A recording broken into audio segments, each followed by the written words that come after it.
Baik, jika terinfeksi dengan nilai-nilai keburukan, maka di sini kasusnya adalah kembalikan ke Quran surah keempat An-Nisa ayat 17 sampai dengan ayat ke-18.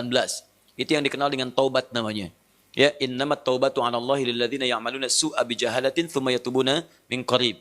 Ya, sungguh taubat itu berlaku kata Allah bagi orang-orang yang terinfeksi dengan penyakit buruk. Su itu, nih, lihat ayatnya. Innamat taubatu 'alallahi lilladzina ya'maluna su'an. Taubat itu dilakukan orang yang terinfeksi dengan keburukan. Su itu pekerjaan nafsu.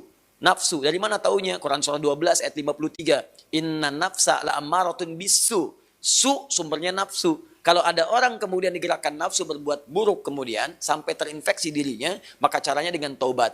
Apa itu taubat? Taubat itu artinya kembali kepada nilai-nilai kebaikan dengan cara meninggalkan perilaku buruk yang dikerjakan. Misal, fujur tadi bisa terrespon dengan perilaku maksiat. Maksiat lewat mata nonton tayangan-tayangan yang tidak baik. Saya punya kawan, dia alumni dari Kanada, di neuroscientific, di jurusan untuk saraf. Ya, itu kita diskusi. Ternyata selain narkoba sekarang ini, yang paling bahaya itu pornografi. Pornografi itu begitu seseorang kemudian menggunakan fungsi pandangannya untuk melihat tayangan seperti itu langsung merusak ke fungsi otaknya. Dia masuk tuh. Menginfeksi, kadang-kadang candunya lebih besar daripada narkoba. Makanya orang kalau nggak pernah lihat, tiba-tiba melihat itu bayangannya tuh lama. Di bagian otaknya tuh. Kadang-kadang penasaran. Padahal udah dipalingin kan, tadi apa sih, apa benar, salah gitu kan. Nah itu bisa demikian tuh. Itu yang paling dahsyat. Nah kalau kemudian Anda ingin menghilangkan itu, dan perilakunya diburuk nantinya. Ke pola hidup, ke tubuh, ke macam-macam. Anda paham sendirilah gitu kan. Nah, maka apa yang kemudian mesti dilakukan? Tinggalkan itu. Tinggalkan, jauhi, taubat.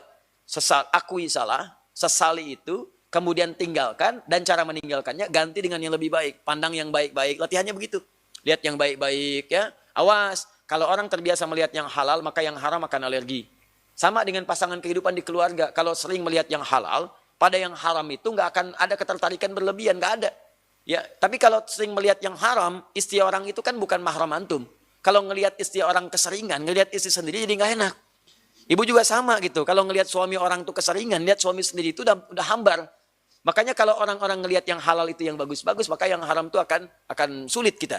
Sama bicara juga begitu. Kotor kata-kata, tinggalkan yang kotor, balik kepada yang baik. Begitu baik kebiasaan, maka kotor akan dihilangkan. Nah, demikian adanya, maka hilangkan sumber itu.